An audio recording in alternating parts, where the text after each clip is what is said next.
Well, we appealed to the courts through what we called a writ of prohibition, but they indicated that they would not review that decision until the administrative process was completed. So we have had 2.5 years of hearings with Victor Herbert testifying for the state. The transcript is well over 5,000 pages long, and that sworn testimony clearly reveals Victor Herbert as a liar with a bias and many areas of ignorance about basic nutritional science. Now, I have another tape which goes on for about 2 hours in which I discuss Victor Herbert's tainted testimony, citing chapter and verse from the pages of my transcript. And it's available on request from the Warren M. Levin Legal Offense Fund. Fortunately, my transcript is not all Victor Herbert, because when he was finally through, then we had our opportunity to present our side of the story. It included my testimony, of course, and I consider myself an articulate spokesman for this cause. But I'm not in the same league with Linus Pauling, the only person ever to win 2 solo Nobel Prizes, and who, just incidentally, has 48 PhD degrees. I was privileged to read into the record the opening lines from Dr. Pauling's introduction to a textbook on chelation therapy that was recently published by the American College of Advancement in Medicine.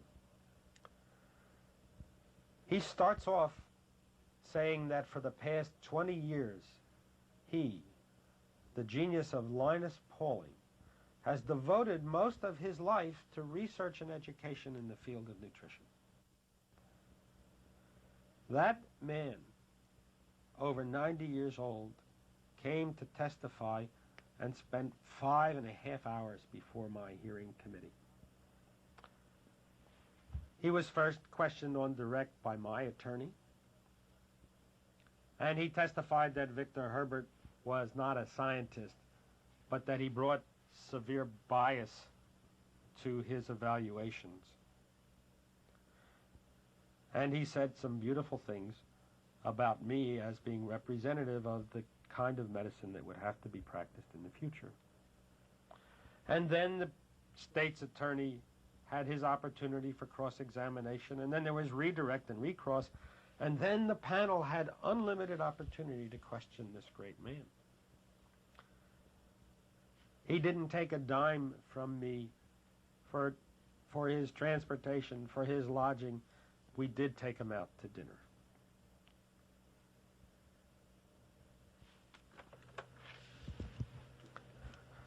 Would you believe that in their evaluation of the witnesses, the hearing panel stated that because Linus Pauling is not an MD, his 5.5 hours of testimony were not germane to an investigation of orthomolecular medicine when he invented the term? And then we brought on other stellar witnesses besides Dr. Pauling. Dr. James Carter, MD, Doctor of Public Health, and a consultant to the World Health Organization, chairman of the Department of Nutrition at Tulane Medical School. They found him not a credible witness. Richard Castorf, MD and PhD from his fellowship at Mayo, who was chief of cardiology at a community hospital in Long Beach, California, who served 2 years as president of ACAM, the Organization of Chelating Physicians, who has supervised thousands of intravenous chelations. He was not found credible because he had been unable to get his studies published in the peer-reviewed journals, simply because those journals are run by the opposition. And Abram Hoffer, MD and PhD, is the father of biological approach to psychiatry. Did the first double-blind controlled studies on the use of megadoses of niacinamide over a quarter of a century ago on psychiatric patients. They found him not credible. And my good friend and compatriot Robert Atkins, MD, who is not only director of one of the largest complementary practices in the country, but also has undertaken the formidable task of attempting to fill the shoes of the late Carlton Fredericks on WOR radio and its syndicated stations. They didn't find him credible because he's not board certified and doesn't have a hospital affiliation. So that all his years and experience is of no meaning to them. They chose to ignore the testimony of Marjorie Crandall, Ph.D., a prominent mycologist that is an expert in yeasts and fungi, who, despite her years of research and expertise, suffered from the Candida syndrome without knowing it, and who turned her life around when she learned what Candida can do to human beings. And she now functions as the director of a consulting service for patients with Candida. Her experience was not significant. We had a lot more experts who were willing to come and testify, but 2.5 years is a long time, and Mr. Harris and I felt that we had clearly given adequate scientific basis, so we rested our case. We were shocked when the prosecuting attorney stood up and announced that since we had brought in a number of experts that he didn't think were really experts, the state had decided to bring in an additional expert or two to refute our testimony. Mr. Harris gleefully reminded him that he had earlier said there was no one in the whole world except Victor Herbert qualified to testify in this case. Anyone else would have been ancillary or superfluous. Those were words in the record. It was obvious Mr. Sheehan knew that we had destroyed his case.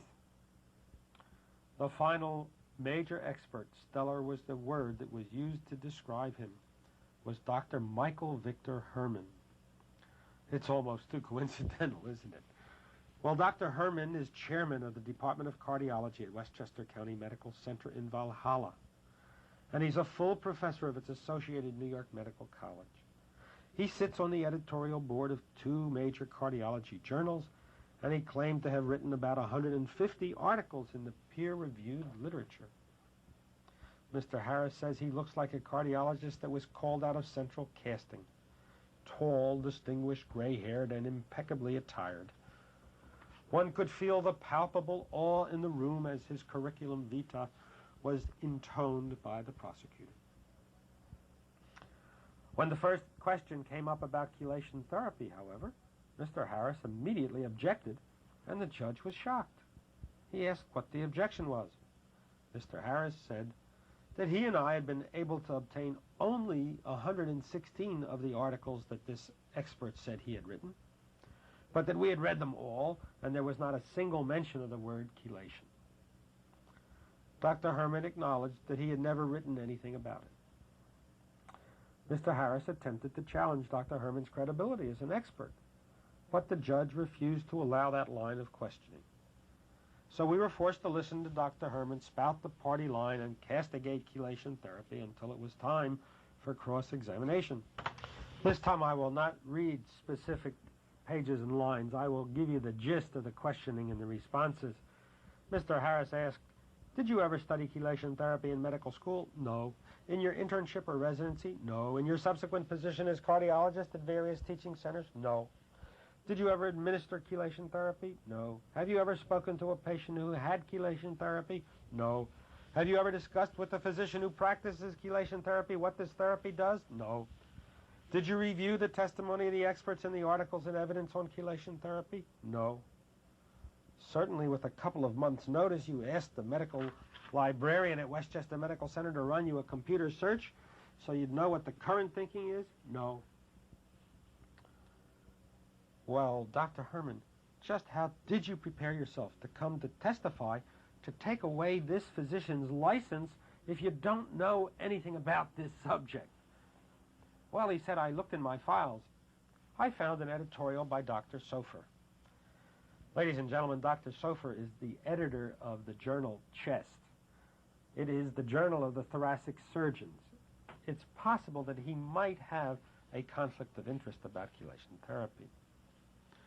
In addition, the last editorial that Dr. Sofer wrote that I've been able to find was from 1984, and Dr. Herman was testifying in 1991, It's possible something new was known about it.